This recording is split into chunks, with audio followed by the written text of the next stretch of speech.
This topic is called solving an absolute value equation of the form, the absolute value of ax plus b equals the absolute value of cx plus d. So absolute value means that they are the same distance from the number 0 on the number line. So if we just look at the 2x plus 3, that is going to be equal to, or I'm sorry, 2x minus 3 will be equal to 2x minus 6, or it will be equal to the negative of 2x minus 6. So the opposite of 2x minus 6. So we're going to solve both of these and see if there is a solution for x. Okay, so we look at each one individually. We'll start with the first one. P.S. Please subscribe to my channel and like any videos that you might find helpful. So we have 2x on both sides of the equation here. We're just looking at the first one now. So if I subtract 2x from both sides, I get a negative 3 equals negative 6. That's never true. So we don't have a value for x for the first one. There's no solution on that one. So let's look at the other one. We're going to have 2x minus 3. When we do the opposite, we need to change the signs. So this will be a negative 2x plus 6. So we're going to go ahead and add 2x to both sides so that we get a positive 4x on the left and just a positive 6 on the right. So when we add 3 to both sides, which that's the first step, is we want to get rid of whatever's being added or subtracted by doing the opposite operation. So it was minus 3, so we're going to add 3. Now, because 4 is being multiplied by x, we want to divide by 4. And x equals the fraction 9/4. So we'll plug in 9/4. Okay, let's try again.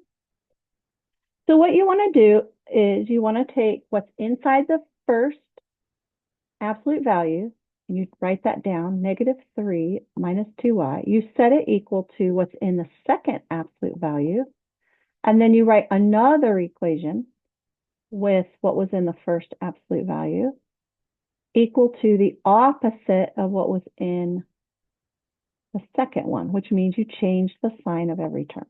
And then we solve both. Uh-oh, did I forget a y? No, that's right there. Both equations for y. So I like to move all the y's to one side. Because this is a negative 2y and that's a positive 4y, I want to move them all to the right. So I'm going to add the term 2y.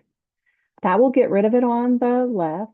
And I'm left with negative 3. 4y plus 2y is 6y minus 1. I just like working in positives. That's why I did it that way. You could have subtracted the 4y, but then you'd have a negative 6y on the left. Then you have to deal with the negative. So because the 6y term has a minus 1, we're going to add 1 to both sides. We have negative 2 equals 6y, and then we divide by 6. So negative 2 6, which reduces to negative 1/3. That's an answer for y. And then we'll see if there's another solution by solving this one. Now they're both negative, and negative 4y has a greater absolute value. So if I add 4y to both sides, I'll be back in the positives with my y, because negative 2y plus 4y is 2y. And then that will be positive, and we have minus 3 equals 1. So I'm going to add 3 to both sides, and I get 4 equals 2y.